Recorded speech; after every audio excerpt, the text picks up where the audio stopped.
편에서는 모든 신들보다 크신 왕이신 하나님께 무릎을 꿇자라고 강조를 한 반면 96편에서는 그 하나님께 새 노래로 노래하라라고 강조합니다. 새 노래라고 표현된 이 표현은 우리의 죄악과 하나님을 향한 변덕스러운 마음을 깨닫고 하나님께 드리는 찬양을 의미합니다. 신약 성경에서도 특별히 계시록에서도 이 새 노래라고 하는 표현들이 등장을 합니다. 이것은 새로운 노래이기도 하고 또한 특별한 의미를 담은, 그러니까 특성화된 노래라는 표현입니다. 하나님께 드려지는 늘 새롭고 또 가장 우선시 되어야 될 노래이며 오늘 말씀 6절에도 있는 것처럼 3절에도 있는 것처럼 하나님의 구원과 영광과 기이한 행적을 담은 노래, 이것을 새 노래라고 하는 표현을 사용해서 설명을 합니다. 70인역에서는 이 시의 표제를 우리 지금 성경에는 표제가 나와 있지 않습니다만 70인역에는 표제가 포로 후 집이 지어졌을 때 다윗이 부르는 노래라는 식의 표제가 붙었습니다. 편집자들은 이 96편이 포로로 잡혀갔던 이스라엘 백성들이 다시 예루살렘에 돌아와서 부른 노래라고 생각을 했던 것 같습니다. 그래서 포로 생활 가운데 돌아와서 집이 지어지고 난 후에 불렀던 노래라고 하는 표제를 붙였다라고 봅니다. 1절 그리고 2절을 보시면 반복합니다. 3번에 걸쳐서 새 노래로 여호와께 노래하라 라고 하는 이러한 강조를 합니다. 이렇게 새 노래로 마치 꼭 불러야 되는 것처럼 설명한 이유는 하나님의 구원을 전파하기 위함이라는 겁니다. 새 노래를 불러서 하나님이 누구신지, 이 노래를 받으시는 그 하나님이 누구신지를 이스라엘 백성들은 찬양해야 되는데, 그 하나님은 이스라엘을 약속 가운데 포로에서 다시 돌아오게 하신, 그러니까 이스라엘 역사를 놓고 보면, 신약 성경을 놓고 보면 이스라엘 백성들은 포로에서 돌아오긴 하지만 여전히 예수님 당시에도 포로 생활 가운데 있었어요. 그것은 하나님의 약속을 저버린 것이 아니라 이스라엘 백성들이 하나님을 저버린 겁니다. 여전히 죄악 가운데 또 하나님 말씀대로 살지 못한 그들의 결과라고 우리는 보아야 될 겁니다. 하나님은 하나님이 말씀하신 대로 신실하게 약속을 지키셨어요. 주일에도 말씀을 드린 것처럼 이스라엘의 역사의 상당 부분, 약 700년 가까이는 포로 생활이었어요.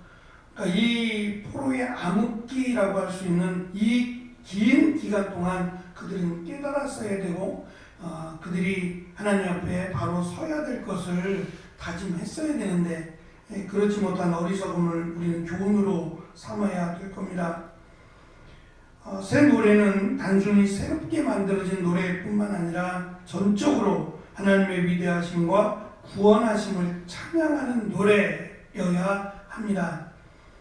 그래서 교회에도 보면 이 새노래 찬양단, 새노래 합창단이라고 해서 새노래 성가대가, 찬양대가 굉장히 많아요. 이름들이 이 새노래라고 하는 이름을 사용해서 찬양대가 많이 있습니다. 그 새노래라는 것은 특성화된 오직 하나님의 영광 그리고 하나님의 하나님 되심을 찬양하는 노래여야 한다라고 시인은 강조하고 4절부터 6절에서는 새 노래를 불러야 되는 이유를 설명합니다. 하나님은 모든 우상보다 위대하시다라는 설명이고 모든 신들은 우상이지만 하나님께서는 하늘을 지으신 전능하신 그 유일하신 하나님이시기 때문에 이 새 노래를 불러야 하고 새 노래를 받으시기에 합당하신 분이라고 설명을 합니다. 7절부터 10절에서 시인은 세상 모든 족속을 향해 여호와를 찬양하는데 동참할 것을 요청합니다. 우리가 많이 익숙하게 들었던 이제 11월 달이 다가오면 다니엘 기도회를 하지요. 우리 교회에서 꽤 오랜 시간 동안 해왔던, 글쎄 이걸 기도회라고 해야 되는지는 모르겠습니다. 간증 집회라고 하는 것이 더 어울릴 것 같은데요. 이번에도 그 기독신문에서 이 다니엘 기도회를 주관하는 이 오륜교회에 대해서 이단 시비가 또 붙었어요. 물론 결론은 이단이 아니다 하는 것이 결론이에요. 그런데 끊임없이 이런 시비가 붙는 것을 왜 이렇게 하려고 할까요? 꼭 그것을 해야 되는 건 아닌데 그런 식으로 안 해도 된다는 얘기죠. 그러니까 그냥 교회 자체적으로 하면 돼요. 그걸 누가 뭐라고 하겠어요. 근데 이거를 마치 한국교회가 이것을 꼭 해야 되는 것처럼, 그리고 자신들이 이 다니엘 기도회를 통해서 한국교회 마치 큰 공헌하는 것처럼 자꾸 표현을 하니까, 특별히 이제 여기에다가 뭐 상품을 걸어요. 저희 같이 공부하는 목사님도 다니엘 기도회 지금은 안 합니다만 다니엘 기도회에 같이 동참해서 55인치 TV인가요? LED TV 25인치 TV를 받았어요. 그러니까 이렇게 큰 상품들을 마치 기부하는 것처럼 이렇게 해서 작은 교회들을 참여를 시키고, 그게 나쁘다는 건 아닌데 마치 이것을 꼭 해야 되는 것처럼 강조를 해와서 다니엘 기도회 저녁마다 다니엘 기도회를 아예 교회에다가 이렇게 틀어주는 거예요. 그 기간 동안 계속 틀어주고, 심지어는 수요 예배나 저녁 예배도 그것으로 대체하는, 그래서 새벽 예배를 그 기간 동안은 새벽 예배를 없애고 다니엘 기도회를 그 시간을 대체하는 것까지 막 하루에 2번씩 하기는 너무 버거우니까 그 기간 동안은 새벽 예배를 안 하고 다니엘 기도회를 대체하는 이런 일들까지 막 벌어지기 때문에 이게 이제 꼭 그래야 되느냐라고 하는 문제가 자꾸 제기가 되는 것 같아요. 좀 지혜롭게 할 필요가 있다는 생각이 듭니다. 정말 이것이 하나님의 영광을 위한 일인지 아니면 자신의 어떠한 입지를 굳히기 위한 일인지를 좀 생각하고 있으면 좋겠다라고 하는 생각이 들었습니다.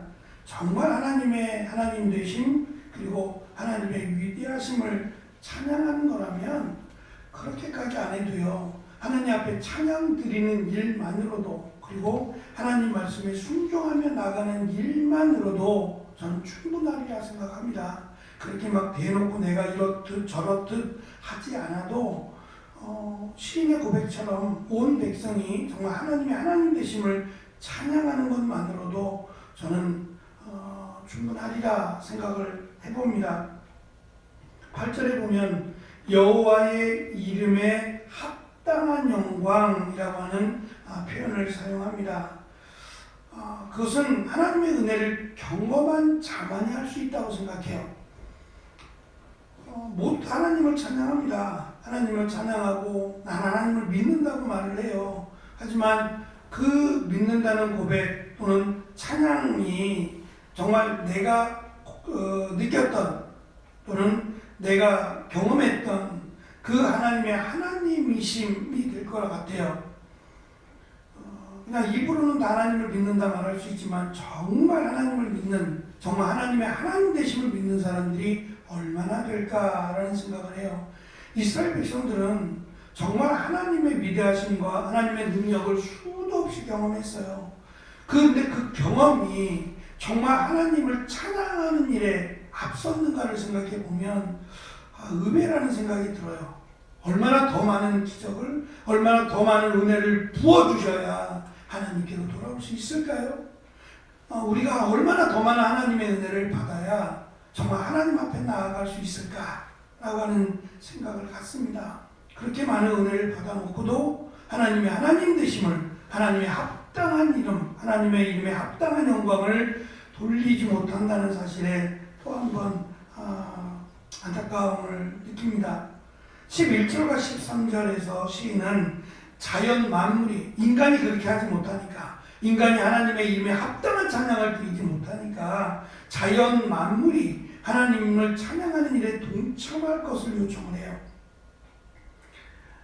새들도 노래하고 바위도 노래하고 하는 이런 표현들이요. 그들이 정말 하나님의 이름에 합당한 찬양을 드린다면 모든 만물보다 뛰어난 하나님이 심히 좋았다 할 만한 인간이 오히려 하나님을 찬양하지 못한다는 사실에 수치를 느껴야 되지 않겠나라는 그런 시인의 마음이라고 생각합니다. 하나님 되심 또는 하나님의 구원하심은 또 한편으로는 대적에게는 심판을 의미합니다. 하나님을 믿는 자들, 하나님의 택함을 받은 자들에게는 구원입니다. 하지만 하나님을 대적하는 자들에게는 심판입니다. 그래서 두렵고 떨리는 마음으로 혹시 내가 라고 하는 두렵고 떨리는 마음으로 하나님의 이름을 적어도 찬양 드리는 시간만큼은 하나님의 이름을 찬양하는 그 시간만큼은 우리가 담대하게 또는 감사함으로 찬양을 드릴 수 있으리라 생각해요. 그러니까 구원받음, 내가 하나님의 은혜 받음에 합당한 모습은 시인의 표현에 의하면 하나님을 찬양하는 시간이에요. 내 입에 하나님을 찬양하는 그 시간만큼은 정말 하나님의 은혜 가운데 있음을 시인은 고백하기 때문에 날마다 표현대로 2절에 보면 그 구원을 날마다 전파할 것을 시인은 강조해요.